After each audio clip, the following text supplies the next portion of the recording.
اس کے اسبات میں ہلتے سر کو دیکھ کر وہیں رکھے ایک بینچ پر اسے بیٹھنے کا اشارہ کرتے ہوئے وہ خود فوراً وہاں سے غائب ہوا تھا، اور وہ حیرت کی زیادتی سے اس کے دوستانہ رویے پر غور و فکر کرتی وہیں بیٹھ گئی تھی۔ 3 منٹ کی بجائے 5 منٹ ہو گیا، اور 5 کے بعد پھر 10 منٹ، لیکن وہ واپس نہیں آیا۔ اس کا دل بے اختیار دھڑکا تھا، پسینے سے اس کی پیشانی عرق آلود ہوئی تھی۔ تو کیا وہ ابھی سے ہی اسے اپنے سر کا بوجھ سمجھ کر اسے چھوڑ گیا؟ وہ سوچنے پر مجبور ہوئی۔ اٹھ کر چند قدم چلنے کے بعد ادھر ادھر نظر دوڑاتے ہوئے وہ اسے ڈھونڈنے کی کوشش کر رہی تھی، جو اسے یہاں بٹھا کر خود غائب ہو گیا تھا، جسے ڈھونڈنے کے خیال سے وہ اٹھ کر کھڑی ہوئی تھی، لیکن وہ اسے کہیں دکھائی نہیں دے رہا تھا۔ اس کا دل آج بڑی شدت سے رونے کو چاہ رہا تھا۔ مجھے ڈھونڈ رہی تھی؟ اپنی پشت سے ابھرتی آواز سن کر وہ ساکت کھڑی رہ گئی۔ دل اس آواز پر ہی پرسکون ہوا تھا۔ وہ اپنے دل کی اس دغا بازی پر بلبلا اٹھی تھی۔ پیچھے مڑ کر اسے دیکھا جو ہاتھوں میں پانی کی بوتل لیے کھڑے اسے ہی دیکھ رہا تھا۔ اس نے فوراً نفی میں سر ہلایا۔ اس کی اس بچکانہ حرکت پر وہ زیر لب مسکرا دیا۔ اس کی آنکھوں میں پنہاں خوف وہ دیکھ چکا تھا، لیکن اس کے نفی کرنے پر وہ کچھ بھی کہنے سے خود کو بڑی مشکل سے روک گیا تھا۔ تمہارا ہاتھ اس لیے تھامنے کا فیصلہ نہیں کیا تھا کہ تمہیں بیچ راہ میں ہی سر عام چھوڑ جاؤں گا۔ تم اب میری آکاشا رضا ہو۔ تم اب میرم آکاشا رضا ہو۔ آکاشا رضا پر تمہارا پورا پورا حق ہے، اور کم از کم تمہیں اتنا تو یقین ہونا ہی چاہیے کہ آکاشا رضا کبھی بھی میرم آکاشا کو تنہا نہیں چھوڑے گا۔ اس بات کا یقین کر لو تم۔ اس کے ہاتھوں میں بوتل پکڑانے کے ساتھ ہی دوسرا ہاتھ اپنے ہاتھوں میں تھام کر بڑی شدت سے وہ آگے بڑھا تھا، اور اس کے ساتھ چلتی ہوئی وہ ابھی تک ان لفظوں کے سحر میں گرفتار تھی جنہوں نے اسے خود میں باندھ لیا تھا۔ ان چند گھنٹوں کے درمیان ہی اس نے اپنا نام اس کے منہ سے سنا تھا، اور صرف اپنا نام ہی نہیں بلکہ اپنے نام کے ساتھ خود کا اس نے نام لگا کر اسے پکارا تھا، اور یہی چیز سیدھا اس کے دل میں جا کر بیٹھ گئی تھی۔ اس نے ایک ایسے یقین کا جگنو اسے تھمایا تھا جس کی اسے اس وقت اشد ضرورت تھی۔ اس یقین کے جگنو کو تھام کر وہ پرسکون ہو گئی تھی۔ پورے سفر میں ان دونوں کے درمیان خاموشی ہی رہی۔ ممبئی ایئرپورٹ پر اترنے کے بعد گھر سے آئی ہوئی گاڑی میں وہ اسے پہلے بٹھا کر پھر خود بیٹھ چکا تھا، اور پھر گاڑی منزل کی طرف رواں دواں ہوئی تھی۔ گھر پہنچنے کے بعد بڑی خوبصورتی سے اس کا استقبال ہوا تھا، اور پھر اسے دلہن کے روپ میں سجا دیا گیا۔ ہر طرف ایک گہما گہمی مچی ہوئی تھی۔ سب بڑی حیرت سے دلہن کو دیکھ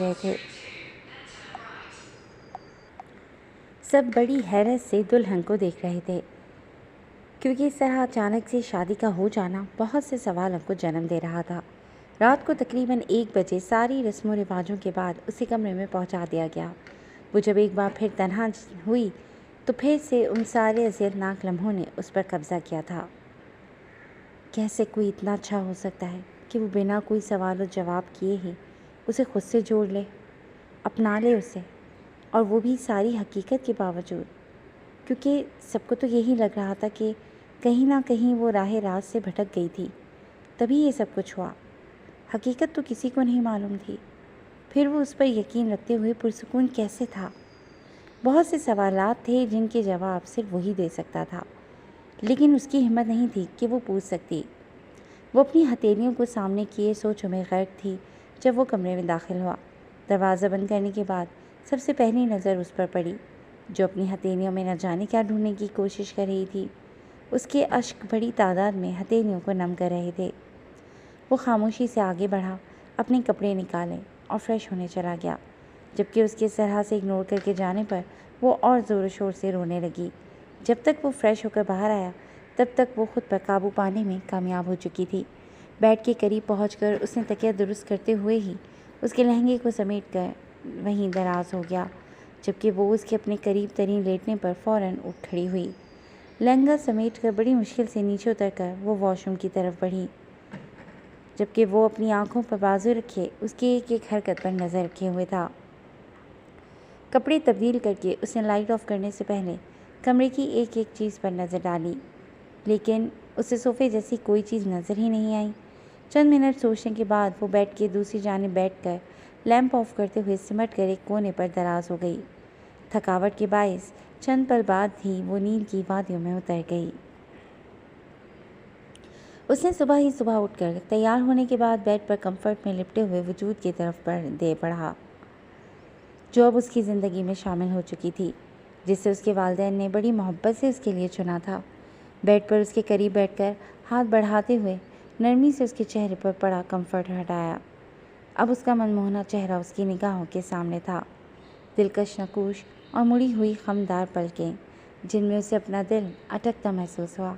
وہ اس کی محرم تھی اور اپنی محرم سے محبت ہونا تو طے تھا، کیونکہ کبھی بھی کسی لڑکی کو اس نے اپنے اتنے قریب آنے نہیں دیا تھا۔ اس کی آنکھ تھوڑی دیر سے کھلی تھی۔ سورج اپنی سنہری شعاعیں بکھیرتے ہوئے ہر ایک چیز کو منور کر گیا تھا۔ وہ کمرے میں کھڑکی سے چھن کر آتی دھوپ کو دیکھ کر اٹھ بیٹھی تھی۔ اسے خیال آیا کہ وہ اب تو اپنے گھر نہیں ہے، بلکہ کہیں اور کسی اور حیثیت سے یہاں موجود ہے۔ فوراً اٹھ کر وہاں سے فریش ہونے کے لیے وہ واش روم میں داخل ہوئی، جہاں اس کے کپڑے پہلے سے ہی ہینگ کیے ہوئے تھے۔ 10 سے 15 منٹ لگا کر جب وہ باہر نکلی تو کمرے کے وسط میں اسے اپنی ممی میمی کھڑی نظر آئیں۔ السلام علیکم میمی۔ ان کے ہاتھ بڑھانے پر وہ ان کے شانوں سے لگی تھی۔ وعلیکم السلام میری جان، انہوں نے محبت سے جواب دیتے ہوئے اس کی پیشانی چوم کر کچھ زیورات کے ڈبے جو وہ ساتھ لے کر آئی تھیں اسے دینے کے بعد نیچے آنے کا کہا۔ ولیمہ پوسٹ پون ہونے کی وجہ سے گھر میں چند مہمانوں کے سوا کوئی بھی نہیں تھا۔ وہ تیار ہو کر تنہا ہی سیڑھیاں اترتی نیچے آئی اور سب کو سلام کرنے کے بعد میمی کے ساتھ کرسی کھینچ کر بیٹھ گئی۔ ارے رضا، یہ کیا کیا تم نے؟ شادی کے دوسرے ہی دن اسے جانے کیسے دیا؟ ارے مانا کہ کام بہت تھا، لیکن کچھ دن تو گھر اور بیوی پر دے لیتا۔ لو بھلا بتاؤ، شادی کے دوسرے ہی دن ہفتے بھر کے لیے صاحب بہادر میٹنگ کے سلسلے میں بیرون ملک چلے گئے۔ رضا صاحب کی بڑی بہن ڈانٹ ڈپٹ کر رہی تھیں، کیونکہ صبح اٹھنے کے بعد انہیں جب یہ خبر ملی تھی تو ہی بہت غصہ دلا گئی تھی۔ آپا، بہت دنوں سے وہ اس پروجیکٹ کے لیے تیاری کر رہا تھا، تو کیسے میں اتنی جلدی اس کی محنت پر پانی پھیر دیتا؟ جانے دینا آپا، کوئی بات نہیں ہے، پھر تو آ ہی جائے گا، گھر پر بھی دھیان دے گا اور بیوی پر بھی۔ میرا بیٹا بہت فرمانبردار اور اچھا ہے، اور مجھے معلوم ہے کہ وہ ایک اچھا شوہر بھی ثابت ہوگا۔ سب کی ہی باتیں وہ خاموشی سے گردن جھکائے سن رہی تھی۔ اس کے جانے کا سن کر نہ جانے کیوں سے اچھا محسوس نہیں ہوا تھا، پھر بھی وہ کیا بول سکتی تھی؟ جو انسان اس سے ملے بغیر اسے بغیر بتائے اسے بنا بات کیے ہی چلا گیا تھا، وہ اس سے کیا کہتی؟ کچھ بھی نہیں۔ وہ اب تک صبر اور تحمل سے ہی کام لیتی آئی تھی اور آگے بھی اسے یہی کرنا تھا۔ آج اسے گئے ہفتہ ہونے کو آ گیا تھا۔ وہ نہ چاہتے ہوئے بھی اسے ہی سوچ جا رہی تھی، جس نے دعویٰ تو بہت بڑا کیا تھا، لیکن اب وہ خود روپوش ہو چکا تھا۔ آپ کچھ کہتے تو صحیح، اس طرح سے خاموشی اور تنہائی کی مار کون مارتا ہے؟ میں صحیح کہتی تھی، آپ ڈریگن ہیں۔ میرم بیڈ پر دراز منہ تکیے میں دیے بے تحاشا رو رہی تھی۔ میں جانتی ہوں کہ سب کی طرح آپ بھی مجھے غلط سمجھ رہے ہوں گے، لیکن میں امانت میں خیانت کرنے والوں میں سے نہیں ہوں۔ تصور میں وہ اس سے شکوہ شکایت کرتی سسک رہی تھی۔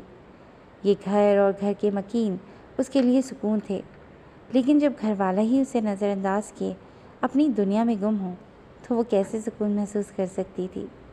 وہ روتے ہوئے نہ جانے کب سو گئی، اسے خبر نہ ہوئی۔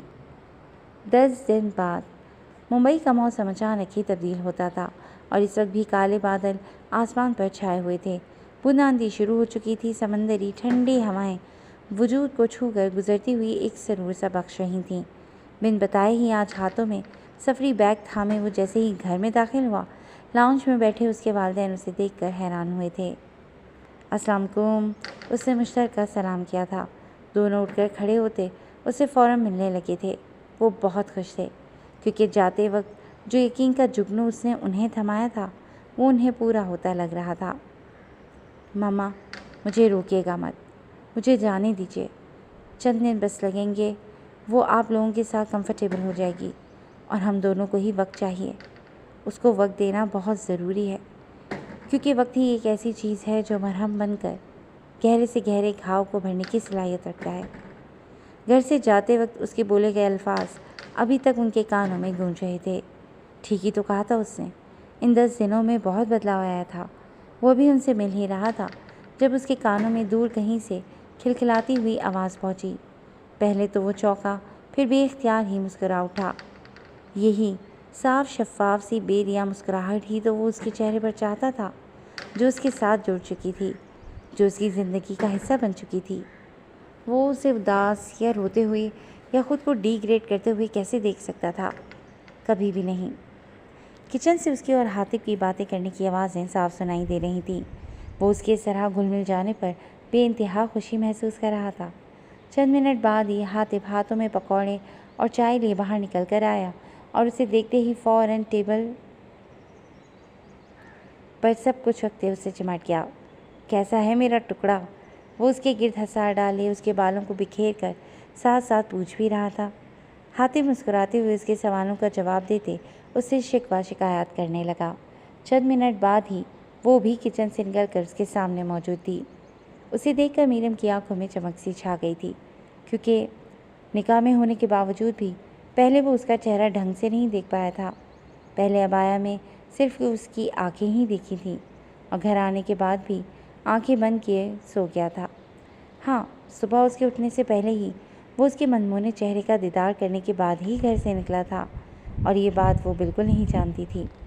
فیروزی نفیس سے سوٹ میں ملبوس، کانوں میں چھوٹے چھوٹے آویزے پہنے اور ناک میں چھوٹی سی نگ والی نتنی پہنے، گلے میں چین ڈالے، ہاتھوں میں چوڑیاں بھر بھر کر پہنے ہوئے وہ اسے گھریلو عورت اور بہت اپنی اپنی سی بھی لگی تھی۔ اس کی پرتپش نگاہوں سے وہ اندر ہی اندر سلگ اٹھی۔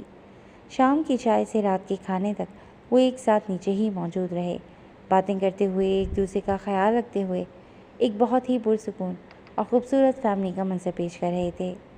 وہ لمبے سفر سے آیا تھا اور تھکا ہوا بھی تھا، اس لیے اپنی ماما کے کہنے پر وہ فوراً اٹھ کھڑا ہوا۔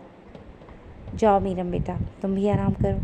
اس کے پیچھے ہی میرم کو بھی انہوں نے روانہ کیا تھا۔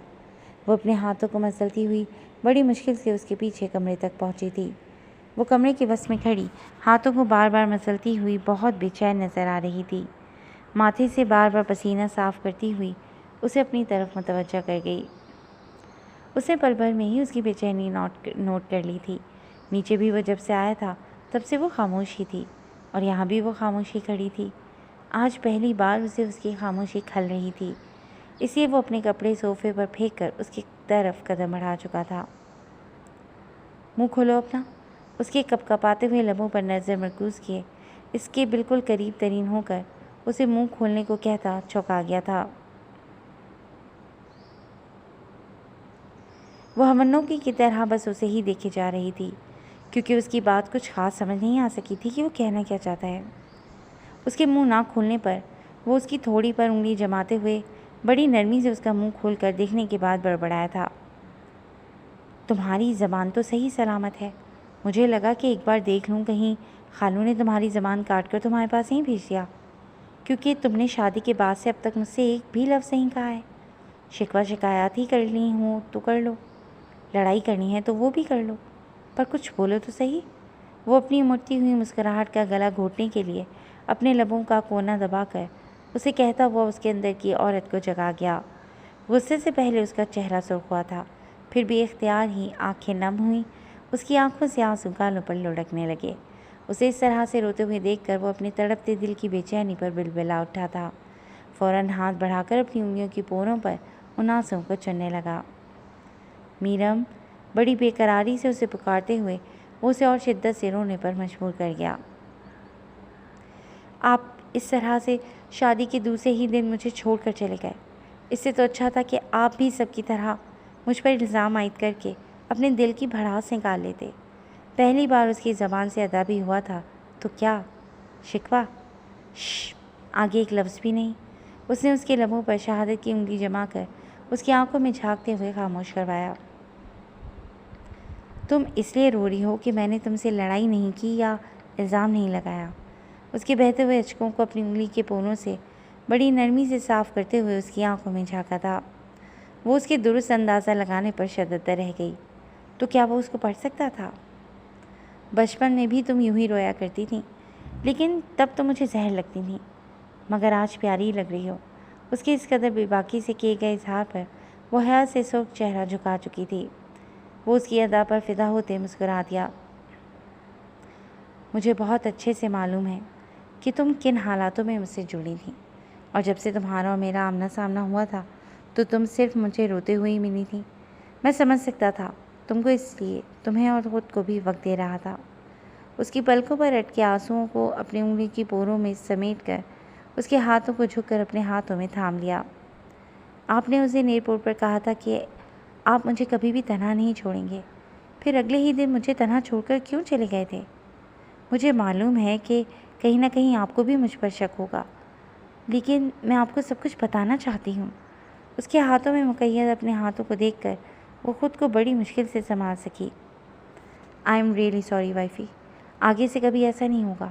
اور دوسری بات، مجھے جتنا خود پر یقین ہے اس سے کہیں زیادہ اگر میں کہوں کہ تم پر یقین ہے تو کیا تم یقین کرو گی؟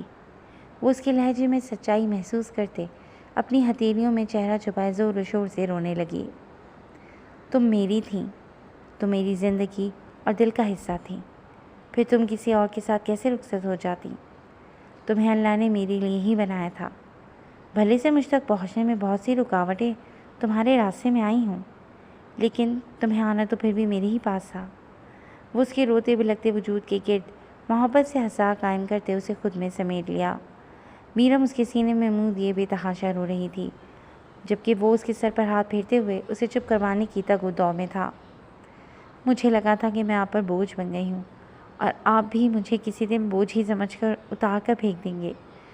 اس کی شرٹ کو آنسوں سے تر کرتے ہوئے وہ سرگوشی نما آواز میں گویا ہوئی۔ آکاشا دھیرے سے مسکرا دیا۔ اس کے خوف کو دور کرنے کا فیصلہ وہ لے چکا تھا۔ تم نے کوئی گناہ نہیں کیا تھا، اس لیے اللہ نے اپنے وعدے کے مطابق تمہیں تم جیسا ہی ہم سفر عطا کیا۔ مجھے مہرین نے وہاں سے چلتے وقت سب کچھ بتا دیا تھا، ایک ایک بات اس نے مجھے بتائی تھی، اس لیے کبھی بھی اس گلٹ میں نہ رہنا کہ میں تمہیں کبھی غلط سمجھوں گا یا سمجھا تھا۔ نہ پہلے کبھی غلط سمجھا تھا، نہ آگے کبھی سمجھوں گا، اور اس ذلیل انسان کا بھی انتظام کرایا تھا، اس لیے ڈرنا نہیں۔ اس کے پر یقین لہجے میں چھپی سچائی پر وہ بے ساختہ اپنے رب کا شکر ادا کرنے لگی جس نے اسے اتنا پیارا ہم سفر دیا تھا۔ اس کی شرٹ میں منہ رگڑ کر وہ چہرہ اوپر اٹھائے اسے دیکھنے لگی۔ یہ شخص سراپا عشق تھا۔ میں ہمیشہ آپ کی وفادار رہوں گی۔ اس کی آنکھوں میں پنہاں چاہت کے رنگ دیکھ کر وہ خود بھی اظہار کرنے سے خود کو باز نہیں رکھ سکی۔ مجھے بھلے تم سے اس وقت کوئی جنونی قسم کی محبت نہیں تھی، لیکن میں نے تمہیں خلوص دل سے اپنایا تھا، اس لیے یہ بے مطلب کی چیزیں سوچنا چھوڑ دو، اور اگر کبھی بھی کہیں بھی زندگی کے کسی موڑ پر تمہیں تھوڑا سا بھی ڈر لگے تو تم بنا جھجک میرا ہاتھ تھام لینا۔ میں تمہیں دنیا کی ہر سرد و گرم ہوا سے بچا کر تحفظ اور مان دینے کی ہمیشہ کوشش کروں گا۔ اس کا چہرہ اپنے ہاتھوں کے پیالے میں لے کر بڑی عقیدت سے اس کی پیشانی پر محبت کی مہر ثبت کرتے ہوئے اپنا پہلا اظہار لمس بخشا۔ وہ سرشار ہو اٹھی کیونکہ اس کے رب نے اسے بن مانگے ہی دنیا کا سب سے بہترین مرد عطا کر دیا تھا، جو بیوی کو اپنے پیروں کی جوتے نہیں بلکہ اپنے سر کا تاج سمجھ رہا تھا، اور ایسے مرد نایاب ہی ہوتے ہیں۔ ہمارا رب کبھی کسی کے ساتھ ناانصافی نہیں کرتا، بلکہ وہ بہتر سے بہترین عطا کرتا ہے، بس صبر کا دامن تھامے رکھنا چاہیے۔ ایک بات کہوں، اس کی آنکھوں میں شرارت تھی۔ اس نے فریش ہو کر اپنے بال بناتے ہوئے شیشے میں ہی بیڈ پر بیٹھی اپنی بیوی کو دیکھا، جو ابھی بھی بار بار اپنے آنسو صاف کر رہی تھی۔ میرم اس بات میں سر ہلاتی اسے اجازت دے چکی تھی۔ مجھے لگتا ہے کہ مجھ سے غلط بیانی ہو گئی ہے۔ خود پر پرفیوم چھڑک کر وہ سکون سے اس کے قریب ہی بیڈ پر دراز ہو گیا۔ آنکھوں میں ابھی بھی شرارت ناچ رہی تھی۔ کیا؟ وہ اس کی شوخی پر حیران رہ گئی۔ تم بچپن کی طرح ابھی بھی روتی ہوئی اچھی نہیں لگتی ہو۔ اس کے ہونٹوں پر دبی دبی مسکراہٹ تھی۔ میرم نے آنکھیں وا کیے اپنے قریب ترین بیٹھے شخص کو ایک نظر دیکھا، جو بڑی مشکل سے اپنی مسکراہٹ روک رہا تھا۔ مطلب بچپن کی طرح زہر لگتی ہوں؟ اس نے گھور کر اسے دیکھنا چاہا، لیکن وہ اسے ہی نرم گرم نظروں سے دیکھ رہا تھا۔ میرم نے فوراً چہرہ جھکا لیا۔ یہ میں نے کب کہا؟ اس کے شرمانے گھبرانے پر اسے ہاتھ بڑھا کر اسے اپنی طرف کھینچا، جس سے وہ توازن برقرار نہ رکھتے ہوئے اس کے سینے سے آ لگی۔ کہنے کا مطلب تو یہی ہے نا؟ وہ اس کے سینے پر دونوں ہتھیلیاں جمائے خود کو اس سے دور رکھنے کی کوشش میں ہلکان ہوئی تھی۔ اس کی مزاحمت دیکھ کر آکاشا نے اس کی کمر کے گرد حصار ڈالے اور زور سے خود میں بھیجا تھا۔ نہیں، بلکہ کہنے کا مطلب تو یہ بھی ہو سکتا ہے کہ مجھے تمہارے آنسو اس لیے اچھے نہیں لگتے کیونکہ میں تمہیں روتا ہوا نہیں دیکھ سکتا۔ تمہارے آنسو مجھے تکلیف دیتے ہیں، اس لیے میں نہیں چاہوں گا کہ تم کبھی رو وائفی۔ اس کے الجھے بکھرے بالوں میں انگلیاں پھیرتے ہوئے وہ اس کی پیشانی چوم چکا تھا۔ یہ لڑکی اس کی زندگی میں داخل ہو کر اس کے دل میں بسنے لگی تھی، اور جو دل میں بسا ہو اس کی ہر ادا ہی نرالی لگتی ہے۔ جبکہ وہ گہری گہری سانس لیتی، اس سے شرما کر اسی کے سینے میں منہ چھپا گئی۔ یہ شخص اس کے صبر کا پھل تھا۔ 2 دن بعد ہی ان دونوں کے ولیمے کی تقریب رکھی گئی تھی۔ کاشا تو اپنے بزنس میں اتنا بزی تھا کہ اسے شاپنگ کروانے تک کی فرصت نہیں تھی۔ بہت بڑے پیمانے پر تیاری کی جا رہی تھی۔ میرم خاموش تماشائی بنی ہوئی تھی کیونکہ اسے اب تو ہجوم سے ڈر لگنے لگا تھا۔ میرم، آج شام میں تیار رہنا، کاشا تمہیں شاپنگ کروانے لے جائے گا۔ وہ اپنی میمی کا چہرہ دیکھتی نفی میں سر ہلانے لگی۔ میں کچھ نہیں جانتی، وہی تمہیں لے جائے گا۔ اپنے بیٹے کی دھمکی دیتی ہوئی وہ مسکرا دیں کیونکہ وہ جانتی تھیں کہ اس سے ڈرتی ہے۔ آپ ڈریگن صاحب سے مجھے ڈرا نہیں سکتی۔ کافی دیدہ دری سے مقابلہ کرتی وہ جھٹکے سے مڑی اور اسی ڈریگن صاحب کے بازوؤں کو تھام کر خود کو گرنے سے روکا، ورنہ منہ کے بل فرش پر گر پڑتی۔ وہ سوٹڈ بوٹڈ میں بہت ہینڈسم لگ رہا تھا۔ اس کی نظریں میرم پر جمی ہوئی تھیں۔ آپ؟ میرم کی سرسراتی ہوئی آواز پر اوکاشا نے پرسکون انداز میں ایک ابرو اونچا کیا اور اسے چھوڑ کر وہیں صوفے پر بیٹھ گیا۔ میرم بار بار اپنے ہاتھوں کو اوپر کرتی بالوں کی لٹ ٹھیک کر رہی تھی، جس سے اس کی چوڑیوں کی کھنک ماحول پر سحر طاری کرنے لگی۔ چلو، اسے چلنے کا کہتے ہوئے دوبارہ حاطب کی طرف متوجہ ہوا، جبکہ وہ جلدی سے سیڑھیاں چڑھتی کمرے میں پہنچ گئی۔ عبایا پہن کر نیچے پہنچی تو وہ گاڑی میں اس کا انتظار کرتا ہوا ملا۔ جاؤ میری جان، اور اپنی پسند کا سب کچھ لے کر آنا، فنکشن میں میری بیٹی شہزادی لگنی چاہیے۔ وہ اس کی پیشانی چوم کر اسے گاڑی تک چھوڑ کر چلی گئی، جبکہ وہ خاموشی سے گاڑی میں بیٹھ گئی۔ آج وہ ڈرائیو کر رہا تھا۔ 20 منٹ بعد ایک بہت بڑے مال کے سامنے گاڑی روک کر پہلے خود اترا، پھر اس کے ہاتھوں کو تھام کر اسے باہر نکالا۔ میرم، میں ہوں نا تمہارے ساتھ، پھر تمہیں ڈرنے کی کیا ضرورت ہے؟ اس کے یک ٹھنڈے ہاتھوں کو اپنی ہتھیلیوں میں جذب کرتے ہوئے وہ تسلی بخش انداز میں کہتا آگے بڑھ گیا، جبکہ وہ اس کے ساتھ چلتی خود کو پرسکون کر رہی تھی۔ کبھی اتنی رش والی جگہ نہیں گئی نا، اس لیے ڈر لگ رہا ہے۔ صفائی دیتی وہ اس کے ہاتھوں کی پرشدت لمس پر حیا سے سرخ پڑ گئی تھی۔ جگہ کوئی بھی ہو، تم صرف مجھے محسوس کیا کرو، پھر تمہیں بالکل ڈر نہیں لگے گا۔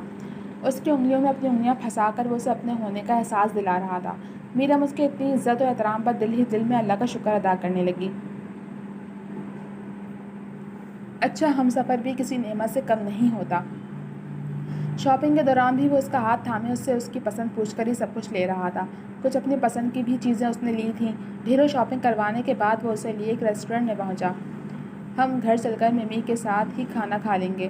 وہ یہاں رش دے کر گاڑی سے نکلنا ہی نہیں چاہ رہی تھی۔ تمہاری ممی کچھ نہیں بولیں گی، اس لیے آرام سے اترو اور اندر چلو، موسم کتنا خوبصورت ہو رہا ہے۔ اس کی طرف کا دروازہ کھول کر وہ اسے لیے اندر داخل ہوا اور سب سے الگ تھلگ ایک ٹیبل پر بیٹھ گیا۔ برقی کمکموں سے سجایا گیا یہ ریسٹورینٹ بہت ہی خوبصورت منظر پیش کر رہا تھا۔ کانٹے اور چمچ کی آواز کے ساتھ ہی کھانوں کی اشتہا انگیز خوشبو ہر سو پھیلی ہوئی تھی۔ وہ بھی تھکی ہوئی تھی اور بھوک بھی لگ رہی تھی۔ آرڈر آنے کے بعد وہ کانٹے اور چمچ کی مدد سے بڑی دلجمی کے ساتھ کھانا کھا رہا تھا، جبکہ وہ سوچ رہی تھی کہ کیسے کھاؤں۔ کیا ہوا، تم کھا کیوں نہیں رہی؟ اس کو ہاتھوں میں ہاتھ دیے بیٹھے دیکھ کر وہ چونک گیا، لیکن پھر اس کے چہرے پر پھیلی بے بسی دیکھ کر سمجھ گیا۔ اگلے لمحے وہ اپنا کانٹا اور چمچ ایک طرف رکھتا ہاتھوں سے کھانے لگا اور وہ اسے ایسا کرتے ہوئے دیکھ کر آنکھیں وا کر گئی۔ اب تم کھانا شروع کرو۔ بنا کچھ کہے وہ اسے کھانے کی تاکید کرتا خود سیر ہو کر کھانے لگا۔ میرم بھی مسکراتے ہوئے ہاتھوں سے سکون سے کھانا شروع ہو گئی۔ اوکاشا کے کہنے پر ہی ان کے لان کو بہت خوبصورتی سے سجایا گیا تھا۔ ایونٹ آرگنائزر نے اپنی پوری محنت لگا دی تھی۔ ہر طرف برقی کمکموں سے سجایا گیا محل نما وہ گھر بہت خوبصورت منظر پیش کر رہا تھا۔ میرم کو گھر پر ہی بیوٹیشین نے آ کر تیار کر دیا تھا۔ وہ اس وقت اپنے کمرے میں شیشے کے سامنے دلہن بنی بیٹھی ہوئی تھی۔ آج اس کے چہرے پر خوشی اور مسرت تھی۔ ایسا لگ رہا تھا جیسے آج وہ پہلی بار دلہن بنی ہو۔ اس کے جذبات اور احساسات بدلے ہوئے تھے۔ دل ایک الگ لے پہ دھڑک رہا تھا۔ بیوٹیشین باہر چلی گئی تھی۔ اس وقت کمرے میں وہ تنہا تھی جب دروازہ کھل کر کوئی اندر داخل ہوا۔ وہ مڑ کر دیکھتی اس سے پہلے ہی اسے اپنے قریب ایک مخصوص خوشبو محسوس ہوئی۔ وہ فوراً پہچان گئی تھی کہ کون اس کے قریب ترین ہے۔ جبکہ دوسری سمت وہ شیشے میں اس کا عکس دیکھتا کتنے ہی پل تک گونگا رہ گیا۔ وہ دلہن بنی بہت حسین لگ رہی تھی۔ اس کے کندھے پر ہاتھ رکھے وہ ذرا سا اس کا رخ موڑ کر اپنی طرف کر گیا۔ وہ حیا سے سرخ چہرہ لیے پلکیں جھکا کر خاموشی سے بیٹھی ہوئی تھی۔ بیوٹیفل، اس کی نتھ پر انگلی پھیرتے ہوئے وہ ستائشی انداز میں کہتے مسکرا دیا۔ یہ لڑکی اب اس کے دل میں بسنے لگی تھی۔ اتنی خوبصورت لگ کر، تمام ہتھیاروں سے لیس ہو کر، مجھے چاروں چانے چت کرنے کا ارادہ ہے کیا؟ میں تو تمہاری سادگی پر ہی فدا ہوں۔ اس کی گرم نگاہیں خود پر محسوس کر کے وہ حیا سے سرخ پڑ چکی تھی، کیونکہ شادی کے بعد یہ پہلی بار تھا جب وہ اس طرح کھل کر اس کی تعریفیں کر رہا تھا۔ مجھے نہیں دیکھو گی ایک بار بھی؟ ویسے میں آج ایک بات سوچ رہا تھا کہ تم نے کبھی مجھے غور سے دیکھا بھی ہے یا نہیں؟ اس کی شوخی پر وہ حیا سے سرخ پڑتی اپنی بوجھل پلکوں کو بڑی مشکل سے اٹھاتی شیشے میں نظر آتے اپنے پیچھے اس کے عکس کو دیکھنے لگی۔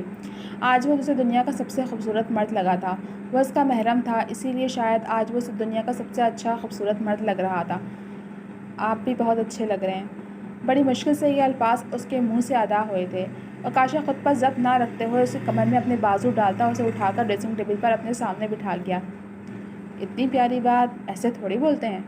اس کے حواسوں پر ایک سرور سا طاری ہوا تھا۔ اس نے بے اختیاری میں ہاتھ بڑھا کر اسے گالوں کو نرمی سے چھوا۔ ہمیں دیر ہو رہی ہے، ممی نیچے انتظار کر رہی ہوں گی۔ اس کی بے باکی پر وہ بس اتنا ہی کہہ سکی۔ دل الگ دھڑک دھڑک کر پاگل ہو رہا تھا۔ میری معصوم بیوی۔ بے اختیار قہقہ لگا کر ہنستے ہوئے وہ اس کی گریز پر اس کی پیشانی نرمی سے چوم گیا اور دوبارہ اس کے کمر میں بازو حمائل کیے اسے اتار کر اپنے سامنے کھڑا کرتے اس کے ہاتھوں کو تھام کر چھوٹے چھوٹے قدم اٹھا کر کمرے سے باہر نکل گیا۔ آج ان کا ولیمہ تھا جو کہ بے حد شاندار طریقے سے اختتام پذیر ہوا تھا۔ وہ پورے فنکشن میں اسی طرح اس کا ہاتھ تھامے جگہ جگہ سب سے ملواتا رہا۔ آج میرم خود کو بہت خوش نصیب سمجھ رہی تھی کہ کوئی اس کے ساتھ سے خوش ہے۔ ولیمے کا فنکشن بہت اچھے سے گزر گیا تھا۔ میرم کو ابھی تھوڑی دیر پہلے ہی معلوم ہوا تھا کہ ان کی رات 1 بجے کی فلائٹ ہے۔ ہم کہاں جا رہے ہیں اور آپ نے پہلے کیوں نہیں بتایا مجھے؟ اب پیکنگ کیسے ہوگی؟ کاٹن کا آرام دہ سوٹ پہنے وہ ادھر ادھر چکر لگاتے ہوئے سوالوں کی بوچھاڑ کر گئی، جسے سن کر وہ سکون سے مسکرایا تھا۔ ہم اپنی ایک الگ دنیا میں جا رہے ہیں اور جہاں تک نہ بتانے کی بات ہے تو یوں سمجھو کہ پیکنگ ہو چکی ہے۔ چلو سب سے مل کر نکلتے ہیں۔ وہ جانتی تھی کہ ہنی مون پر لے کر جا رہا ہے، لیکن اسے کہتے ہوئے شرم محسوس ہو رہی تھی، حالانکہ پوری فیملی ہی خوش تھی۔ 1 گھنٹے بعد وہ ایئرپورٹ پر تھے۔ صبح سورج کی پہلی کرن کے ساتھ ہی اس کی آنکھ کھلی اور بے حد خوبصورت حسین مناظر نظروں کے سامنے سے گزرے تھے۔ ہرے بھرے پہاڑ اور سرسبز میدان جہاں دور دور تک بس سبزہ ہی سبزہ نظر آ رہا تھا۔ وہ اپنے ہاتھوں میں الجھے اس کے ہاتھوں پر گرفت سخت کرتے ہوئے خوشی سے چیخ پڑی، ہم کشمیر میں ہیں! اس کی خوشی پر وہ مسکرا دیا۔ اسے زندگی حسین اور دلکش لگ رہی تھی۔ یہ لڑکی دھیرے دھیرے اسے خود سے محبت کرنے پر مجبور کر رہی تھی۔ یہ کشمیر کا ضلع بڈگام ہے اور سب سے پہلے ہم دودھ پتھری جائیں گے۔ گاڑی ڈرائیور چلا رہا تھا جبکہ وہ دونوں ایک ساتھ پچھلی سیٹ پر بیٹھے ہوئے تھے۔ اس کے جواب پر وہ متجسس سی باہر دیکھنے لگی۔ دودھ پتھری ریاست جموں اور کشمیر کا ایک سیاحتی مقام اور پہاڑی اسٹیشن ہے جو جموں کشمیر کے بڈگام ضلع میں واقع ہے۔ یہ سمندر کی سطح سے 8,907 فٹ کی اونچائی پر ہے۔ وہ اس کو یہاں کی لوکل جانکاری فراہم کرنے لگا۔ دودھ پتھری کا کیا مطلب ہوتا ہے؟ وہ اس کی طرف رخ موڑ کر بیٹھ گئی تھی۔ تجسس اس کی آنکھوں سے جھلک رہا تھا۔ وہ کاشا اس کی خوشی پر زہریلا مسکرایا۔ دودھ پتھری کا مطلب ہے دودھ کی وادی، اور اس کا نام دودھ پتھری کیوں پڑا یہ ایک لمبی کہانی ہے۔ اس کی انگلیوں میں اپنی انگلیاں پھنسا کر وہ اسے اپنے حصار میں قید کر گیا، جبکہ ڈرائیور کے ہوتے ہوئے اس کی بے باکی پر وہ پسینہ پسینہ ہوئی تھی۔ گاڑی سرسبز میدانوں اور پہاڑوں کے درمیان سے نکل کر آگے بڑھ رہی تھی جب وہ پھر اسے وہاں کے متعلق بتانا شروع ہو گیا۔ یہ جو پانی سب گھاس کے میدانوں سے گزر رہا ہے وہ دور سے دودھ جیسا نظر آ رہا ہے اور یہ پورے سال ٹھنڈا رہتا ہے۔ دودھ پتھری سے مغرب میں مشہور توسا میدان ہے۔ سفر ابھی بھی جاری تھا اور وہ ہنوز اسے لوکل جانکاری فراہم کر رہا تھا۔ ہرے بھرے وسیع اور عریض میدان جس کے درمیان بہتی ندیاں جو چمکتی دمکتی نظر آ رہی تھیں وہ بڑے تجسس و جستجو سے دیکھ رہی تھی۔ اپنا گاؤں چھوڑ کر وہ پہلی بار شہر پہنچی تھی اور اب پہلی ہی بار کہیں گھومنے پھرنے نکلی تھی۔ اور بھی کچھ بتائیں نا اس جگہ کے بارے میں۔ اس کی ہتھیلیوں پر دباؤ ڈالتے ہوئے اس کی طرف دیکھنے لگی، جبکہ اس کی سطح پر نثار ہوتے ہوئے وہ اس کے گرد حصار ڈالے دوبارہ اسے بتانا شروع ہو گیا۔ ہمالیہ کے پیر پنجال سلسلے میں دودھ پتھری ایک پیالے کی شکل کی وادی ہے۔ یہ ایک الپائن وادی ہے جو برف پوش پہاڑوں اور پائن فر اور دیودر کے گھاس کے میدانوں سے ڈھکی ہوئی ہے۔ ایک ہری بھری جگہ گاڑی رکوا کر وہ اترتا، اس کا ہاتھ تھامے اسے بھی اپنے ساتھ لیے آگے بڑھا تھا۔ پھولوں اور ہری بھری پتیوں سے سجے پودوں کو دیکھ کر وہ پاگل ہو رہی تھی۔ قدرتی گھاس کے میدان ہیں جو سردیوں میں برف سے ڈھکے ہوتے ہیں اور موسم بہار یا گرمی میں جنگلی پھولوں سے لد جاتے ہیں۔ وہ بڑے غور سے اس کی باتیں سن رہی تھی، جیسے اس وقت اس سے زیادہ ضروری کچھ بھی نہیں۔ جنگلی پھول کیسے ہوتے ہیں اور کیا یہاں پر ہیں؟ وہ اس کے ساتھ آگے بڑھتی ہوئی پوچھ بیٹھی۔ سامنے جھرنا دکھائی دیا، جسے دیکھ کر وہ ایک پتھر پر بیٹھ گئی، جبکہ وہ اس کی جلد بازی پر اسے ڈانٹ بھی نہیں سکا۔ جنگلی پھول مطلب گل داؤدی، فراموش می نوٹس اور بٹر کپ وغیرہ۔ اس کے ہاتھوں کو تھام کر وہ بھی ایک پتھر پر بیٹھ گیا۔ یہ اتنی ساری بھیڑ اور بکریاں! وہ گھاس کے میدانوں میں دیکھتی ہوئی خوشی سے چیخ پڑی۔ اس کی خوشی دیکھ کر وہ بھی خوش ہوا تھا۔ یہاں برف باری کی وجہ سے کوئی مستقل بستی نہیں ہے۔ شدید برف باری میں یہاں رہنا بہت ہی مشکل ثابت ہو جاتا ہے۔ بڈگام کے میدانی علاقوں سے چرواہے گرمیوں میں آتے ہیں اور 6 ماہ تک مستقل یہاں رہ کر واپس لوٹ جاتے ہیں۔ اس کے اسکارف کی پن ٹھیک کرتے وہ اس کے قریب آ چکا تھا۔ بیگم کی بولتی وہیں بند ہو گئی اور وہ حیا سے سرخ پڑتی چہرہ جھکا کر اسے مسکرانے پر مجبور کر گئی۔ تم اس طرح سرخ پڑتی شرماتی ہوئی کافی پیاری لگتی ہو۔ ویسے تم مجھے پہلے کیوں نہیں پیاری لگتی تھی؟ اس کے بکھرے ہوئے بالوں کو اسکارف کے اندر انگلی کی پولوں سے ڈالتے ہوئے وہ اسے اپنی پرتپش نظروں سے دیکھتا پگھلا چکا تھا۔ اس کا بھرپور جائزہ لیتے ہوئے دھیمے پن سے مسکرایا۔ نہ جانے کیوں یہ لڑکی اب اسے دنیا کی سب سے حسین ترین لڑکی لگ رہی تھی۔ یہ شاید محرم ہونے کی کشش تھی جو اسے اپنی طرف کھینچ رہی تھی، جو اسے محبت کرنے پر مجبور کر رہی تھی۔ کیونکہ تب آپ میرے محرم نہیں تھے، مجھے ان نظروں سے نہیں دیکھتے تھے، بلکہ مجھے کزن کی حیثیت سے بھی نہیں دیکھتے تھے۔ اور یہ تو اور بھی اچھا ہے نا، لیکن اب آپ کو کوئی اور اچھا بھی نہیں لگنا چاہیے، صرف میں ہی اچھی لگنا چاہتی ہوں۔ وہ اس کی شدت بھری باتیں اور اس کی حرکتوں پر حیران ہو چکا تھا۔ پہلی بار وہ اس طرح کھل کر اس سے اظہار کر رہی تھی، اور تو اور اس کی کمر کے گرد حصار ڈالے اس کے سینے پر سر رکھ چکی تھی۔ کاشا مسکراتے ہوئے اسے خود میں بھیج گیا۔ کتنے ہی پل یوں ایک دوسرے میں گم گزرے تھے، دونوں ہی ایک دوسرے کو محسوس کرتے ہوئے اپنے دل میں ایک ٹھنڈک اترتی محسوس کر رہے تھے۔ ٹھنڈک بڑھ رہی ہے، چلو تمہیں ایک گاؤں دکھاتا ہوں۔ وہ اس کی ہتھیلیوں کو سہلاتے ہوئے اسے دوبارہ گاڑی میں بٹھا چکا تھا، جبکہ اب وہ خاموشی سے بس گزرتے ہوئے منظر میں کھوئی ہوئی تھی۔ وہ لوگ 3 کلومیٹر کا سفر طے کر کے مچپتھری پہنچے۔ مچپتھری کا مطلب شلجم کی وادی۔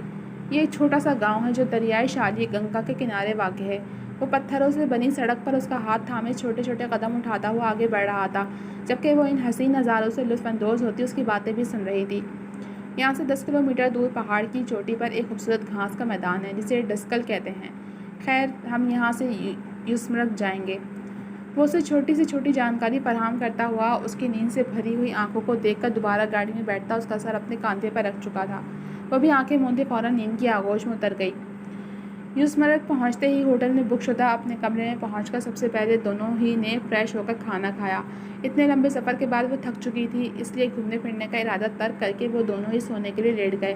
ابھی تھوڑی ہی دیر ہوئی تھی جب آکاشا کے موبائل پر کال موصول ہوئی، جسے سن کر وہ اسے سوتا ہوا چھوڑ کر کمرہ لاک کر کے باہر نکل گیا، جبکہ وہ اس کے اس طرح چھوڑ کر جانے پر نیند سے بھری آنکھیں لیے اٹھ بیٹھی تھی۔ ذہن بھٹک بھٹک کر اسی کی سمت جا رہا تھا، نہ جانے وہ بغیر بتائے کہاں چلا گیا۔ اس کی نیند اڑ چکی تھی۔ دروازہ کھول کر وہ بالکنی میں کھڑی ہوئی جہاں سے پورا یوسمرگ دکھائی دے رہا تھا۔ لکڑی کے مکانوں سے نکلتی روشنی برقی کمکموں کی طرح لگ رہی تھی۔ ہوٹل کا لان بڑی خوبصورتی سے سجا ہوا تھا۔ اتنی ٹھنڈ ہونے کے باوجود بھی لان میں اچھے خاصے لوگ چہل قدمی کرتے ہوئے دکھائی دے رہے تھے۔ اس کی نظر بھٹک کر ایک جگہ تھم چکی تھی۔ سامنے ہی وہ ایک خوبصورت سی لڑکی کے ساتھ مسکراتے ہوئے باتیں کرتا نظر آ گیا، یعنی اسے تنہا چھوڑ کر اس کا شوہر کسی اور لڑکی کے ساتھ تھا۔ اس کا یقین، اس کا مان کرچی کرچی ہوا تھا۔ خوابوں کا تاج محل جب ٹوٹتا ہے تو اس کی کرچیاں چنتے چنتے ہاتھ لہو لہان ہو جاتے ہیں، لیکن پھر بھی وہ کرچیاں ختم نہیں ہوتی۔ اس کی آنکھوں سے آنسو موتیوں کی صورت نکلتے اس کے رخسار کی زینت بنے تھے۔ وہ انہیں اس طرح نہیں دیکھ سکتی تھی، اسی لیے خاموشی سے دوبارہ بیڈ پر اپنی جگہ دراز ہوتے ہوئے کمفرٹ سر سے پیر تک ٹانگ گئی۔ وہ نہیں چاہتی تھی کہ اس کی کمزوریوں تک اب وہ رسائی حاصل کرے، اس لیے جب وہ کمرے میں داخل ہوا تو وہ سوتی بن گئی۔ صبح جب اس کی آنکھ کھلی تو وہ شیشے کے سامنے کھڑا تیار ہو رہا تھا۔ وہ لیٹی یوں ہی اسے دیکھتی رہی جب اس کی نظریں خود پر محسوس کر کے وہ بے اختیار مڑا۔ تمہارا ہی ہوں، اس لیے مجھے جب چاہے دیکھ سکتی ہو، لیکن اس وقت فی الحال اٹھو اور تیار ہو جاؤ، ہم باہر گھومنے جا رہے ہیں۔ اس کے قریب بیڈ پر بیٹھتے وہ لانگ بوٹ پہنتے ہوئے مسکراہٹ دبائے اسے دیکھنے لگا، جبکہ وہ بغیر کچھ بولے تیار ہونے کے لیے چلی گئی۔ 20 منٹ بعد ناشتہ کر کے وہ دونوں ہوٹل سے باہر نکل آئے تھے۔ یہاں ایک پارک ہے، ہم پہلے وہاں جا کر ہارس رائڈنگ کریں گے۔ وہ اس کا ہاتھ اپنے ہاتھوں میں تھامے آگے بڑھنے کے ساتھ اسے آگاہ کر رہا تھا۔ نہیں، وہ بدک کر پیچھے ہٹی، جبکہ اس کے چہرے پر خوف دیکھ کر وہ وہیں رک گیا۔ کیا تمہیں ڈر لگتا ہے؟ وہ حیران ہوا۔ اس کے جذبات میں ہلتے ہوئے سر کو دیکھ وہ بے اختیار مسکراتا اسے اپنے ساتھ لیے آگے بڑھ گیا۔ پارک میں پہنچ کر ایک خوبصورت سفید گھوڑا منتخب کرتے ہوئے اس کی پیٹھ پر سوار ہو گیا۔ ہاتھ دو میرم۔ وہ جھک کر اس کی طرف ہاتھ بڑھاتے ہوئے اسے محبت سے پکار بیٹھا۔ میرم اسے دیکھنے میں اس قدر کھوئی ہوئی تھی کہ اسے آس پاس کا کچھ ہوش ہی نہیں تھا۔ سفید شرٹ پر بلیک لیدر کی جیکٹ پہنے، بال ماتھے پر بکھرا کر وہ سفید گھوڑے پر سوار اسے کوئی شہزادہ ہی لگ رہا تھا۔ اسے یک ٹک اپنی طرف دیکھتا پا کر وہ نفی میں سر ہلاتے ایک جھٹکے سے اسے اپنے آگے بٹھاتے آگے بڑھ گیا۔ کیا کر رہے ہیں؟ چھوڑیں مجھے پلیز، مجھے بہت ڈر لگ رہا ہے، مجھے نیچے اتار دیں۔ گھوڑے کی رفتار تیز دیکھ کر وہ بے اختیار چیخ پڑی۔ اسے گلے میں دونوں باہیں ڈالے وہ اسے لگی بیٹھی ہوئی تھی، لیکن التجا کرنا نہیں بھولی۔ میرے ساتھ بھی ڈر لگ رہا ہے، یقین کرو تمہیں کبھی گرنے نہیں دوں گا۔ ایک ہاتھ سے گھوڑے کی لگامیں پکڑ کر جبکہ دوسرا ہاتھ اس کی کمر میں ڈالے وہ بہت جذب سے پوچھ رہا تھا۔ وہ ساکت سے اس کے لہجے میں کھو گئی تھی، سارا ڈر کہیں دور جا سویا تھا۔ اوکاشا اسے تھامے ان حسین نظاروں سے لطف اندوز ہوتے ہوئے وادی کے آخری حصے میں پہنچ گیا۔ مجھے یوسمرگ پسند ہے، لیکن آج تمہارے ساتھ مجھے یہ دنیا کی سب سے حسین ترین جگہ لگ رہی ہے۔ وہ خود پہلے گھوڑے سے اترا تھا، پھر اس کی کمر میں ہاتھ دیے چھوٹے بچوں کی طرح اسے اتار کر اپنے سینے میں بھیج گیا۔ میرم خاموش تھی اور اس کی خاموشی کو وہ محسوس نہیں کر سکا۔ اسے لگا کہ وہ ہمیشہ کی طرح شرما رہی ہے۔ وہ اس کا ہاتھ تھام کر ایک پیڑ کے نیچے کھڑا ہوا تھا جب سامنے سے ایک لڑکی تیزی سے ان کی طرف آتی دکھائی دی۔ لانگ کوٹ پر اونی ٹوپی پہنے ہوئے وہ کوئی شہزادی لگ رہی تھی۔ میرم کو سیکنڈ لگا تھا پہچاننے میں کہ یہ وہی لڑکی ہے جسے رات میں اس نے اوکاشا کے ساتھ دیکھا تھا۔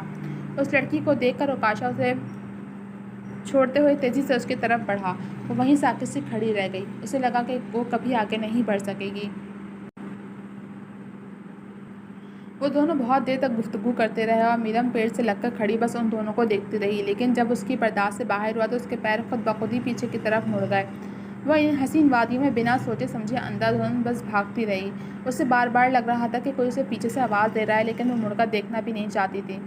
تھوڑی دیر بعد اوکاشا اس کی موجودگی نہ محسوس کرتے ہوئے پیچھے مڑا اور ساکت رہ گیا۔ وہ کہیں نہیں تھی۔ اسے لگا کہ وہ گھوڑے پر دوبارہ بیٹھنے کے ڈر سے چلی گئی ہوگی۔ وہ ان حسین وادیوں میں اس کا نام پکارتے ہوئے پاگل ہو گیا تھا۔ اس کی بیوی اب اس کے دل کی ملکہ تھی، اب وہ اسے نہ پا کر تڑپ رہا تھا۔ 45 منٹ چلنے کے بعد وہ اسے یوسمرگ کے ہرے بھرے وسیع و عریض میدانوں میں دور ایک درخت کے نیچے بیٹھی نظر آئی۔ وہ بھاگ کر اس تک پہنچتے خود بھی گھٹنوں کے بل بیٹھتے اس کا چہرہ اوپر کیا تھا۔ رویا رویا سرخ سوجا ہوا چہرہ، بھیگی ہوئی پلکیں، جسے دیکھ کر وہ بے اختیاری بے قراری سے اسے خود میں بھیج کر رو پڑا۔ یہ کیا حرکت تھی میرم؟ میں ڈر گیا تھا، خبردار کبھی ایسا کیا تو تمہاری ٹانگیں توڑ دوں گا۔ وہ سسکتی ہوئی اپنی بیوی کو خود میں بھیجے دھمکیاں دینے لگا، جبکہ وہ رونا بھول کر اسے کندھے سے سر اٹھاتے ہوئے اس کی نم پلکوں کو دیکھ کر ساکت رہ گئی۔ کیا وہ اس کے لیے رو رہا تھا؟ نہیں، میں بھی اتنی اہم نہیں کسی کے لیے جو میرے لیے کوئی اپنے آنسو ضائع کرے۔ اس کا چہرہ دیکھتے ابھی بھی سسک رہی تھی۔ کیوں بھاگی تم؟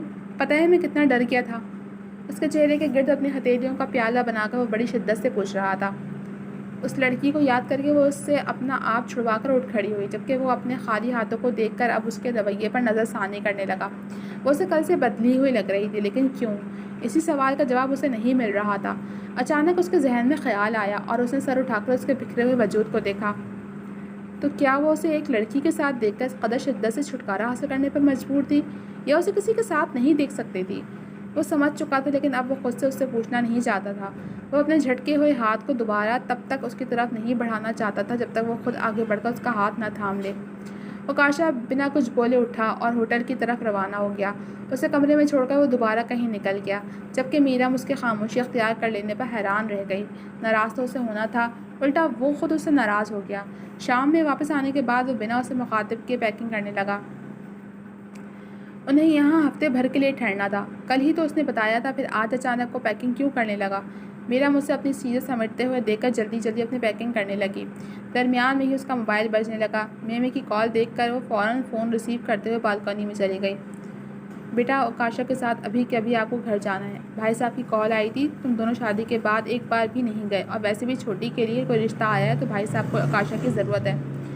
اسے تفصیلات سے آگاہ کرتے ہوئے فون رکھ دیا گیا۔ دونوں ہی 1 گھنٹے بعد فلیٹ میں تھے۔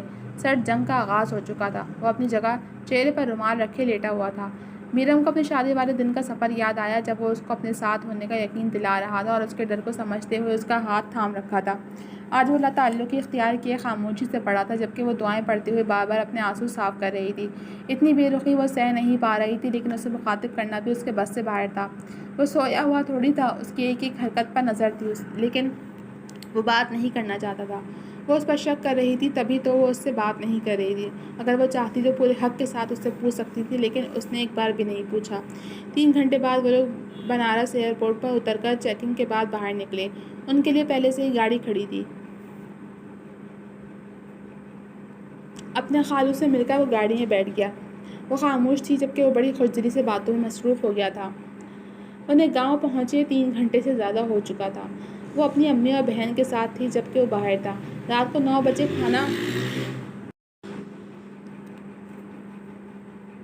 فرش پر دری بچھا کر لگایا گیا، تب وہ اس کے ابو کے ساتھ باتیں کرتا ہوا اندر داخل ہوا۔ نلکے پر ہاتھ دھو کر وہ سب کے ساتھ بیٹھ گیا۔ ان کی باتیں تھیں کہ ختم ہی نہیں ہو رہی تھیں۔ وہ سب سے گھل مل کر بیٹھا تھا۔ کھانا ختم ہوتے ہی مہرین چھت پر پلنگ ڈال کر اس پر چادر بچھا کر مچھروں سے بچنے کے لیے مچھردانی لگا دی تھی۔ میرم، یہ فین چھت پر لے کر جاؤ اور لگا دینا، اور ہاں بچے کے لیے پانی بھی رکھ دینا، گرمی بہت ہے اور رات میں بجلی بھی آتی جاتی رہتی ہے۔ اس کی امی اسے فراٹا فین لے کر چھت پر زبردستی بھیج چکی تھی۔ وہ سیڑھیاں چڑھتے ہوئے اوپر پہنچی تو بہت اچھی ہوا چل رہی تھی جبکہ نیچے گرمی سے برا حال تھا۔ ان کا گاؤں میدانی علاقے میں تھا اس لیے گرمی اور سردی دونوں ہی شدت کی پڑتی تھیں۔ آپی دیکھیں، بھائی کے لیے یہاں پلنگ ڈال دی ہے۔ ویسے تو انہیں اے سی کی عادت ہوگی لیکن یہاں تو بجلی ہی رات میں آتی جاتی ہے۔ وہ چھت پر پہنچی تو میرین اسے دکھا کر پوچھنے لگی جبکہ وہ فین سیٹ کرتے ہوئے یہی سوچ رہی تھی کہ وہ کیسے رہے گا۔ اتنی گرمی کی انہیں عادت نہیں ہے لیکن چھت پر اچھا موسم ہے، ہوا بھی چل رہی ہے۔ وہ مہرین سے بات کر رہی تھی جب پیچھے سے اس کی سنجیدہ آواز سن کر چونک گئی۔ کبھی کبھی ہمارے سوچے ہوئے مفروضات غلط بھی ثابت ہو سکتے ہیں۔ چھوٹی، میں بھی اسی گولے پر رہتا ہوں، اسی لیے آرام سے سو جاؤں گا۔ خالہ سے کہنا پریشان ہونے کی ضرورت نہیں ہے۔ یہ پہلی بات تھی جس سے وہ تفصیلات سے آگاہ کرتے ہوئے مہرین کے سر پر ہاتھ رکھ گیا۔ وہ خوشی سے سرشار سیڑھیاں اترتی نیچے چلی گئی جبکہ وہ جہاں کی تہاں کھڑی رہ گئی۔ وہ اس کے سامنے سے گزر کر بڑے سکون سے پلنگ پر دراز ہو کر مچھردانی سیٹ کرتا لیٹ کر موبائل آن کر گیا۔ وہ ایسے ظاہر کر رہا تھا کہ جیسے وہ یہاں تنہا ہو۔ کچھ چاہیے تو مجھے فون کر لیجیے گا، میں نیچے جا رہی ہوں۔ وہ بھرائی ہوئی آواز میں بڑی مشکل سے کہتے ہوئے کچھ دیر وہیں کھڑی رہی لیکن وہ کچھ نہیں بولا تو میرم سیڑھیاں اترتی اپنے اور مہرین کے کمرے میں آ گئی۔ شروعات تو اسی نے کی تھی لیکن اس شخص کی بے رخی اسے تڑپا رہی تھی۔ اسے اپنے اندر ایک خالی پن سا محسوس ہوا۔ مہرین سے بہت دیر تک باتیں کرنے کے بعد وہ وہیں سو گئی تھی اور صبح 8 بجے آنکھ کھلی۔ منہ دھو کر جب وہ باہر نکلی تو اس کی امی ناشتے پر اس کا انتظار کر رہی تھی۔ اوکاشا صبح سویرے ہی اٹھ کر اپنے خالو کے ساتھ باہر چلا گیا تھا اور ابھی آیا تھا، ناشتہ کر کے پھر انہی کے ساتھ چلا گیا۔ اس کی امی اوکاشا کی تعریفیں کرتی نہیں تھک رہی تھیں جبکہ وہ زبردستی مسکراہٹ چہرے پر سجا کر سنتی رہی۔ وہ کل سے اس کی چپی برداشت کر رہی تھی۔ وہ نہیں جانتی تھی کہ وہ غلط ہے یا صحیح لیکن وہ اسے کسی اور کے ساتھ ہنستا مسکراتا نہیں دیکھ سکتی تھی۔ وہ بے دلی سے ناشتہ کر کے مہرین سے باتیں کرتی ہوئی گھر میں ہی رہی جبکہ وہ صبح کا گیا شام کو گھر میں داخل ہوا تھا۔ مہرین ان دونوں کے درمیان سرد مہری محسوس کر چکی تھی۔ وہ رات کا کھانا کھا کر جب اپنے کمرے میں داخل ہوئی تو مہرین بھی پیچھے سے داخل ہوئی۔ آپی، چھت پر ایک چارپائی آپ کے لیے سیٹ کر دی ہے، آپ کل بھی یہیں سو گئی تھی؟ وہ اس کا جائزہ لیتے ہوئے اسے بتانے لگی جبکہ وہ خاموشی سے بیٹھی رہی۔ وہ کھوئی لگی۔ آپی، آپ دونوں کو دیکھ کر نہیں لگ رہا کہ نیو ویڈ کپل ہیں اور ابھی آپ اپنا ہنی مون چھوڑ کر واپس آئے ہیں۔ اسے اتنی جلدی آنے کی کیا ضرورت تھی؟ کیا آپ دونوں کی لڑائی ہوئی ہے؟ وہ اس کی بھیگی ہوئی پلکیں دیکھ کر پوچھ بیٹھی جبکہ اسے کسی سہارے کی ہی تلاش تھی۔ وہ روتے ہوئے اسے سب کچھ بتانے لگی جبکہ مہرین اپنی بہن کی بے وقوفی پر اپنا ماتھا پیٹ چکی تھی۔ آپی، کیا ہو گیا ہے آپ کو؟ پہلی بات کہ آپ پورے حق سے پوچھ سکتی تھیں لیکن آپ خاموشی اختیار کیے ناراض ہو گئیں۔ دوسری بات، آپ کو اس طرح اپنا ہاتھ نہیں چٹکنا چاہیے تھا کیونکہ جس وقت انہوں نے آپ کا ہاتھ تھام کر اپنی پناہوں میں لیا تھا اس وقت آپ کے سر پر چادر ڈالنے والا کوئی نہیں تھا۔ اس کے ہاتھوں کو تھام کر وہ سمجھانے بیٹھ گئی تھی۔ آپی، کبھی انہوں نے آپ کو تانا دیا؟ کبھی آپ کو خود سے کمتر سمجھا یا کبھی آپ سے بدتمیزی کی؟ اس کے آنسو صاف کرتے ہوئے پوچھ بیٹھی۔ میرم نے نفی میں سر ہلایا۔ آپی، اپنے احساسات ان سے شیئر کریں، انہیں بتا دیں کہ آپ انہیں کسی اور کے ساتھ نہیں دیکھ سکتی۔ رشتے بڑے نازک ہوتے ہیں، انہیں انمول خزانے کی طرح سنبھال کر رکھنا پڑتا ہے۔ وہ چھوٹی تھی لیکن آج باتیں بہت بڑی بڑی کر رہی تھی۔ اگر انہیں کسی اور سے شادی کرنی ہوتی تو وہ آرام سے کر سکتے تھے لیکن ابھی آپ نے بتایا تو ہے کہ وہ آپ سے اپنی محبت کا اظہار بھی کرتے رہے ہیں۔ آپ یہ ناراضگی اور دوری رشتوں کو کھا جاتی ہے۔ وہ اسے اس طرح ٹوٹتا بکھرتا نہیں دیکھ سکتی تھی۔ اس کی باتیں میرم کے دل پر لگی تھیں، اس لیے وہ منہ دھو کر اس کے بھیجنے پر چھت پر چلی آئی۔ وہ اپنی پلنگ پر دراز گہری نیند میں تھا۔ اسے کچھ دیر دیکھنے کے بعد وہ اپنی چارپائی پر لیٹ گئی۔ تقریباً گھنٹہ بھر وہ صرف کروٹ بدلتی رہی، لیکن نیند آنکھوں سے کوسوں دور تھی۔ تھوڑی دیر گزری تھی جب بلی ان کی چھت پر کود کر اس کی چارپائی کے قریب آ پہنچی۔ اس کی چمکتی ہوئی آنکھیں دیکھ کر نہ جانے کیوں اسے ڈر محسوس ہوا۔ اس نے پلٹ کر ایک بار اس ستمگر کو دیکھا جو ابھی بھی نیند میں گم تھا۔ وہ بنا چپل کے اٹھ کر بھاگتے ہوئے اس کی پلنگ تک پہنچی تھی اور مچھردانی ہٹا کر اپنے لیے جگہ بناتے اس کے بازوؤں کو پھیلا کر اس پر سر رکھتے ہوئے کروٹ کے بل لیٹ گئی۔ اس کی پشت اوکاشا کے سینے سے لگی ہوئی تھی۔ وہ ابھی بھی ڈری ہوئی تھی جب اچانک اپنی کمر پر اس کی مضبوط بازو کا حصار محسوس کرتے ہوئے خود میں سکون اترتا محسوس کر کے آنکھیں موند گئی۔ وہ چاہتا تو اسی کی طرح اسے خود سے دور جھٹک سکتا تھا، لیکن وہ اپنے پاس لوٹ کر آئی ہوئی اپنی بیوی کو مایوس نہیں کر سکتا تھا، اس لیے اس کے گرد حصار ڈالے سو گیا۔ صبح فجر سے پہلے اس کی آنکھ کھل گئی۔ خود میں سمٹی ہوئی اپنی بیوی کو دیکھ کر وہ بے اختیار مسکرا دیا۔ اس کے چہرے کے گرد بکھرے ہوئے بالوں کو اپنی انگلیوں سے سمیٹ کر اس کی پیشانی پر محبت کی مہر ثبت کی۔ یہ لڑکی اب اس کے دل کی سلطنت میں تنہا حکمران تھی۔ اسی وقت اس کی آنکھ کھلی تھی اور خود کو اس کے قریب ترین دیکھ کر وہ رات کا منظر یاد کرنے لگی۔ I am sorry. بہت قریب سے اس کے نقش دیکھتی ہوئے وہ بول پڑی، جبکہ چاند کی روشنی میں اس کے چہرے پر نظریں مرکوز کیے وہ چونک گیا۔ سوری؟ لیکن کس لیے؟ وہ ابھی بھی یوں ہی اس کے حصار میں لیٹی ہوئی تھی۔ ہر اس بات کے لیے جب آپ کو میری وجہ سے تکلیف پہنچی ہو۔ وہ ہاتھ بڑھا کر جرأت کا مظاہرہ کرتے ہوئے اس کی پیشانی پر بکھرے بالوں کو انگلیوں کے پوروں سے ٹھیک کرنے لگی۔ تم پوچھ سکتی تھی کہ اوکاشا، جس لڑکی کو میں نے آپ کے ساتھ دیکھا وہ کون تھی، لیکن نہیں، تم خود سے اس باتیں سوچتی مجھے تکلیف دینے کے لیے مجھ سے دور چلی گئی۔ وہ اس کے لمس کو محسوس کرتے ہوئے شدت سے اسے خود میں بھیج چکا تھا، جبکہ وہ اس کے اس قدر درست اندازے پر چونک گئی۔ آپ کو کیسے پتہ چلا؟ اس کی حیرانی پر وہ زر لب مسکرا دیا۔ میرم اس کی شیف پر ہاتھ رکھتے ہوئے ابھی بھی اسے ہی دیکھی جا رہی تھی۔ تمہاری رگ رگ سے واقف ہوں، اور ویسے بھی جو دل میں بستا ہو اس کا ہر انداز دل محسوس کر جاتا ہے۔ تم نے جب میرے بڑے ہوئے ہاتھوں کو جھٹکا تھا میں اسی وقت جان گیا تھا۔ اس کی سوجی ہوئی پلکوں پر انگلی پھیرتے ہوئے وہ اسے شرمندہ کر چکا تھا۔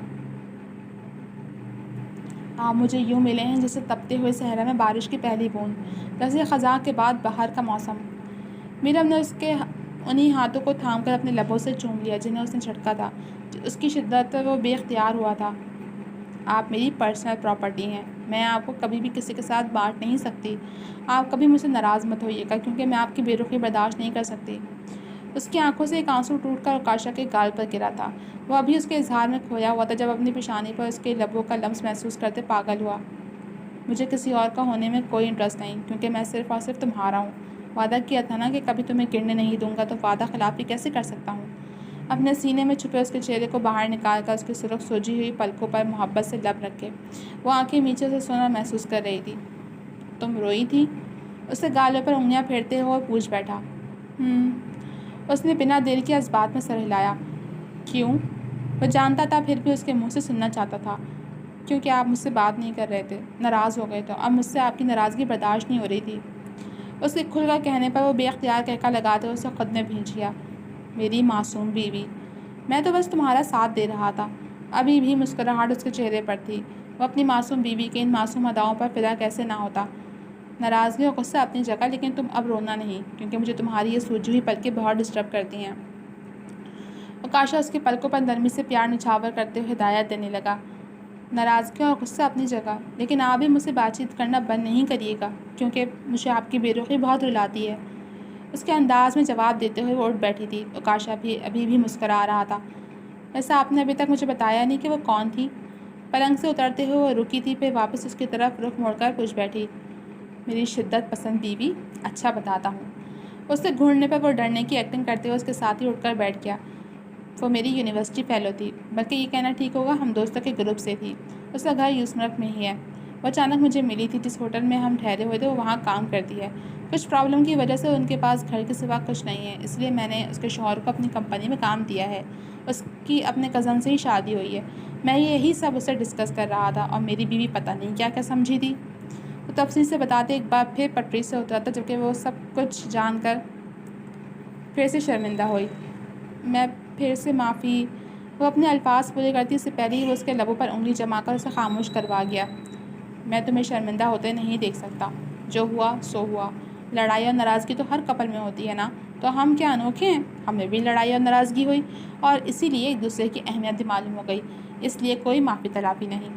اس کے بکھرے ہوئے بالوں کو ٹھیک کر کے دوپٹہ اڑا کر اس کا ہاتھ تھامے اپنے ساتھ کھڑا کیا۔ ایک بات کہوں، میں اللہ کا جتنا شکر ادا کروں اتنا کم ہے کہ اس نے تمہیں میری زندگی میں شامل کیا۔ اگر کوئی شہری پرکٹی کبوتری آ جاتی تو میں ان معصوم اداؤں سے محروم ہی رہ جاتا۔ وہ پھر شرارت پر اترا تھا، جبکہ وہ اس کے بازو پر مکہ جڑتے ہوئے اسے ہنسنے پر مجبور کر گئی۔ میں آپ ہی کی تھی، اسی لیے تو آپ کو ملی، اس لیے اب کسی شہری پرکٹی کبوتری کی بات نہیں ہوگی۔ اور چلیں نیچے، اب وہ آپ کا انتظار کر رہے ہوں گے۔ اس کے بازوؤں کو تھام کر سیڑھیاں اترتی ہوئی نیچے جانے لگی جب وہ جھٹکے سے اسے اپنے حصار میں قید کر گیا۔ کیا ہے؟ چھوڑیں مجھے، کوئی ادھر آ گیا تو دیکھ لے گا۔ وہ ادھر ادھر دیکھتی اس سے دور ہونے کی کوشش میں ہلکان ہوئی، لیکن اس کے مضبوط بازوؤں کے حصار سے آزاد ہو پانا مشکل امر تھا۔ سنو، ہمارا ہنی مون ادھورا ہے، اس لیے ہم واپس یہیں سے ہی گھومنے چلیں گے، ٹھیک؟ اس کے پھولے ہوئے گالوں کو اپنی محبت سے مہکاتے خمار آلود لہجے میں بولا تھا۔ کوئی بہت بے شرم قسم کے شوہر ہیں آپ۔ وہ حیا سے سرخ پڑتی ہوئے اسے ڈانٹتی ڈپٹتی بھاگنے کو پرتونے لگی، جبکہ وہ بڑی مشکل سے اپنی امڑتی ہوئی ہنسی لبوں میں دبایا قابو کیے ہوئے تھا۔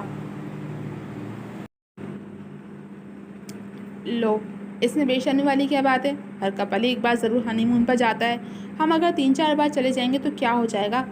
معصومیت کی حد تھی، جبکہ وہ حیرت سے آخری سیڑھی پر کھڑی منہ کھولے اسے دیکھ رہی تھی۔ ہمارا ہی بھلا ہو جائے گا، میں خالہ، آپ دونوں ممی پاپا کہلانے والے بن جائیں گے، لیکن اس سے پہلے فجر نکلے گی تو پہلے نماز پڑھ لیں۔ پیچھے سے مہروش کی آواز سن کر جہاں وہ بھاگ کھڑی ہوئی وہیں اوکاشا کا بے اختیار قہقہ ابل پڑا۔ زندگی حسین اور دلکش ہے، لیکن تب جب آپ اپنے رشتے پر اعتماد اور اعتبار رکھیں۔ ذرا سا جھول اور رشتے موتیوں کی طرح بکھر جائیں گے، اور جب آپ انہیں سمیٹنے کی کوشش کریں گے تو سالوں گزر چکے ہوں گے، اور تب تک آپ کو صرف راکھ کا ڈھیر ملے گا۔ ختم شد۔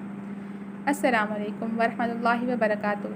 امید ہے آپ کو یہ سنڈے اسپیشل ناول پسند آیا ہوگا اور کچھ سیکھنے کو بھی ملا ہوگا، کیونکہ سبق آموز کہانیاں لکھنا ہی میری پہلی ترجیح ہے۔ اپنی زندگی کو خوبصورت بنائیں اور مجھے اپنی دعاؤں میں یاد رکھیں۔ آگاہ ضرور کیجیے گا کہ آپ کو ناول کیسا لگا، مجھے انتظار رہے گا۔ شکریہ، جزاک اللہ خیراً کثیرا۔ جی تو جناب، یہ رائٹر کی طرف سے آپ لوگوں کے سنڈے اسپیشل ناول پیش کیا گیا تھا، اور کیسا لگا آپ کو یہ ناول کمنٹ سیکشن میں اپنی رائے کا اظہار ضرور کیجیے گا۔ جب ملیں گے کسی نئے ناول کے ساتھ یا کسی پرانے ناول کی نئی ایپیسوڈ کے ساتھ، تب تک کے اجازت دیجیے۔ جانے سے پہلے ہمارے چینل کو سبسکرائب کر دیجیے، ویڈیو کو لائک کر دیجیے اور چینل کو بھی اور بیل آئیکن کو پریس کر دیجیے، تاکہ ایسے انٹرسٹنگ ناولس کی ویڈیوز کی اپڈیٹ آپ کو بر وقت مل سکے۔ تو جب ملیں گے کسی سنڈے اسپیشل ناول کے ساتھ۔ اللہ حافظ۔